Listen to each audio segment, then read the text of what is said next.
Guys, may pasyente ako ngayon. Yung pusa ko, nag-worse na naman siya. Hindi siya kumakain talaga, guys. Isang linggo siyang nag-hunger strike.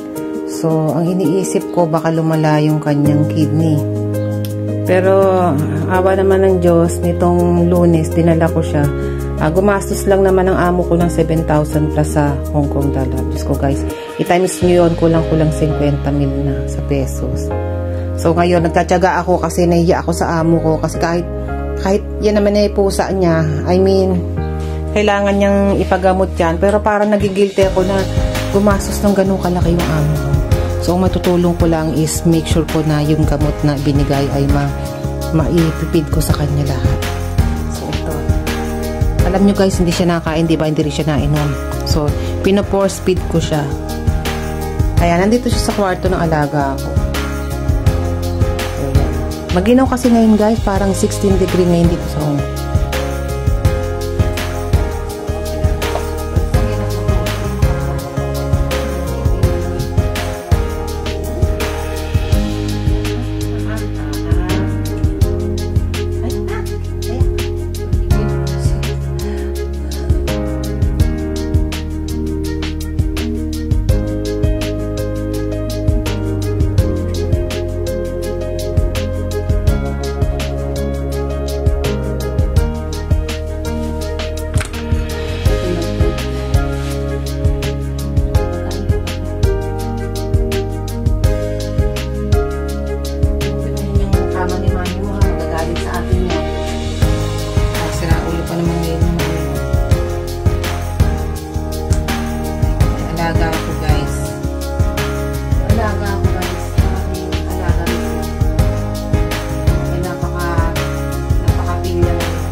Alaga ako ng bata ngayon.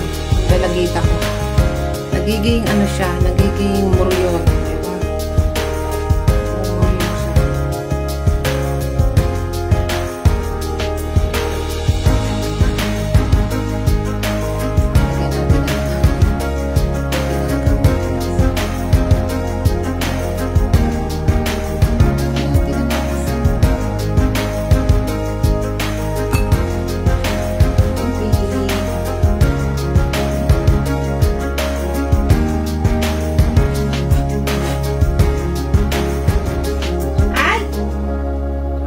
Idura ha? Ay nako guys.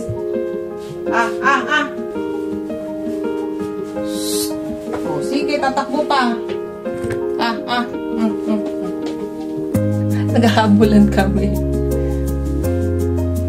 Lago tayo. Pag duwang itong kama ng nanay mo, mumura tayo nun. Iginotigal pa naman yung nanay mo. Tubig. Oh, yama.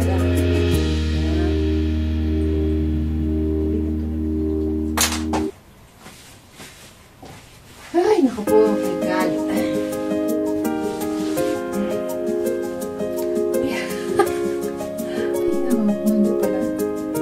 Ang hirap magpakain, guys. Pero pinipilit kong ako na lang kasi nga magkaaway kami ng alaga ko.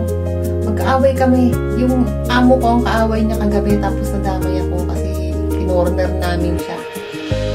Nagiginote yung alaga ko ngayon. Kasi typical teenager ba? Nagbibuild siya nagbibuild siya ng dito. Ng ano sa sarili niya, yung parang nagkaan siya. Feeling niya superior siya dito. Pero syempre, tiyatagaan natin. Mapait itong isa na to, kaya ayaw niya.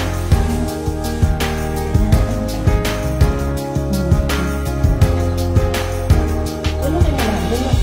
Parang hindi malasahan. Yay! Kahit.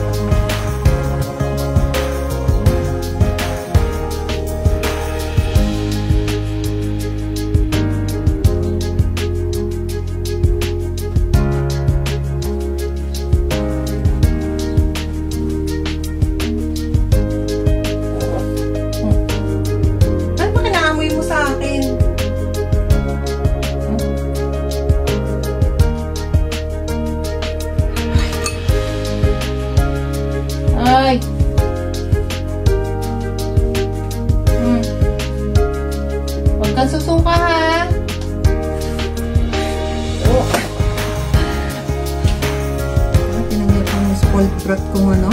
Mana rin to sa amo niya eh. Pareho silang grumpy.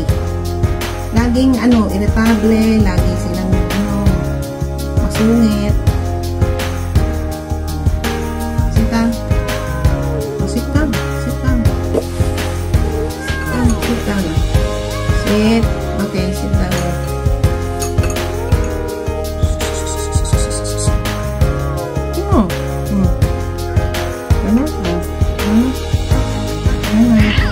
Ay! Aba? Mau susungitan.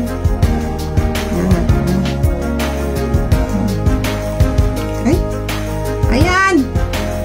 Magaling kang iiwas ha. Kala mo naman titigilan kita. Ha? Mag-aaway lang tayo. Mag-aaway. Kailangan mo to para gumaling ka. Alam mo ba yan?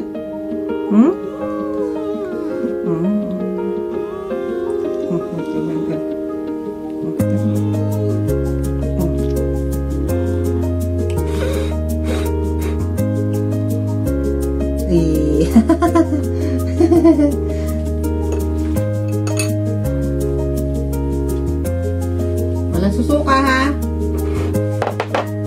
Dalawa na lang.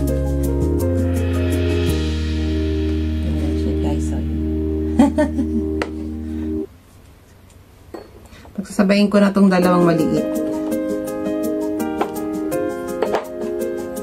Tignan niyo naman kung gaano kalit ang gamot, guys. Puwisit.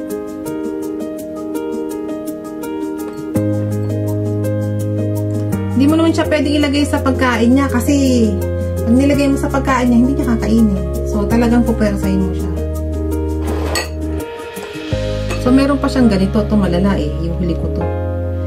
Tsaka, iyaano ko to. Iintayin ko munang ma-absorb niya ng katawan niya yung unang gamot. Kasi baka pag pinigay ko to, sumuka.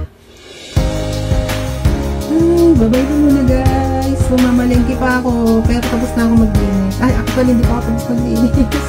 Kalahati pa lang natatapos ko ng trabaho ko. Ay, naku. Bye-bye.